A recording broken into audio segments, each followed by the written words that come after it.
What you're about to see is just crazy, because there are things you can do anywhere else in the world, but you just can't do or even say in Japan. And as someone who lives here my life and sees all the horrible mistakes made by tourists and international students all the time, I'm covering the top 10 of those unspoken social rules that are literally driving the locals crazy. And as always, all of them will be ranked from the ones that the locals can somehow still tolerate to the worst mistake that are literally destroying Japan. And let us begin with the first one.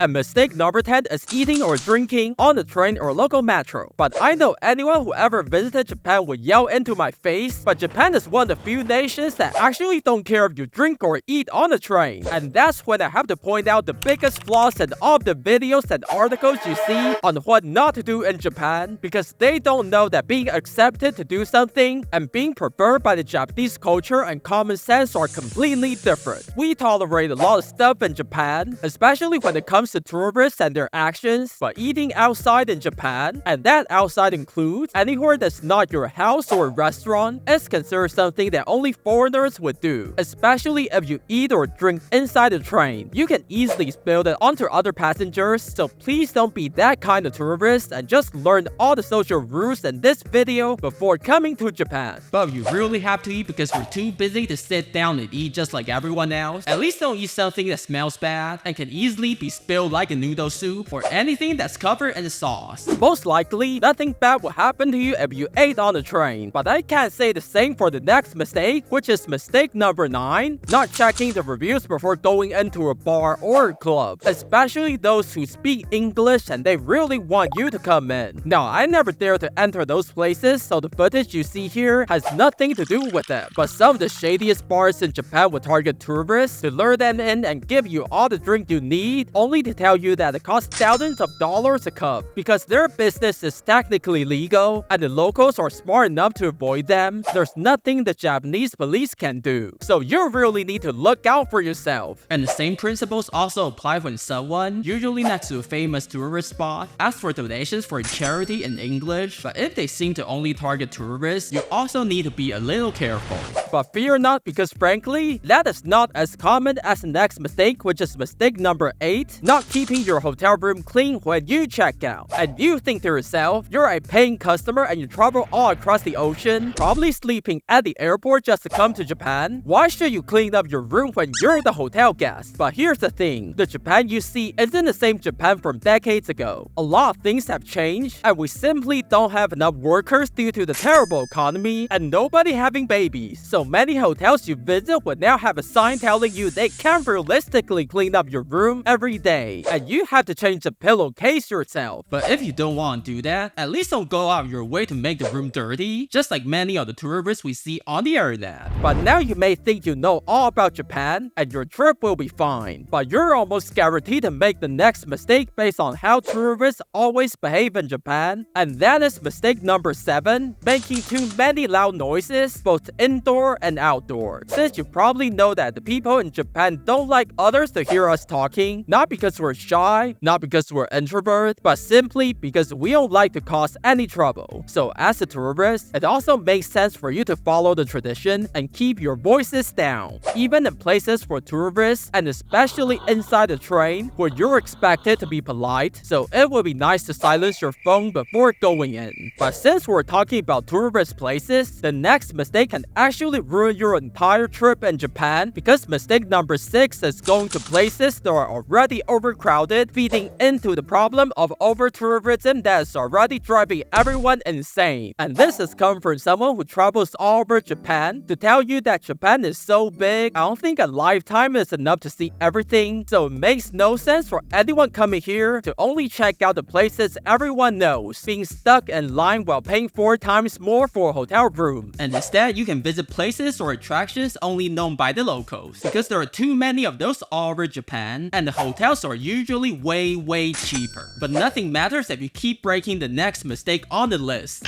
Because the next one on the list is mistake number 5, taking pictures of people, or even worse, taking pictures of Japanese temples and shrines. And no one else will tell you this, not even the locals, but nobody likes being taken pictures in Japan, to the point we would go out of our way to take a detour or go literally backward just to avoid being in your picture. And it's common to see Japanese YouTube channel blurring the entire body of everyone just to avoid any dispute. But what is wrong with taking pictures of temples? And why do you see so many temples saying they don't welcome tourists anymore? Well, before Japan became this popular for international travelers, temples and shrines used to be the most sacred places, and nobody really came here just to take pictures, outside of maybe when you graduate from school, or the coming of age ceremonies where you put on traditional outfit to take pictures. But apart from that, nobody comes here to take selfie for fun, especially when you consider that most of the temples and shrines you see are private properties, and in Japan, you need permission to take pictures or film videos in someone else's property. But the crazy amount of tourists coming here live streaming and talking loudly to the camera has caused a lot of trouble for the locals. But if you really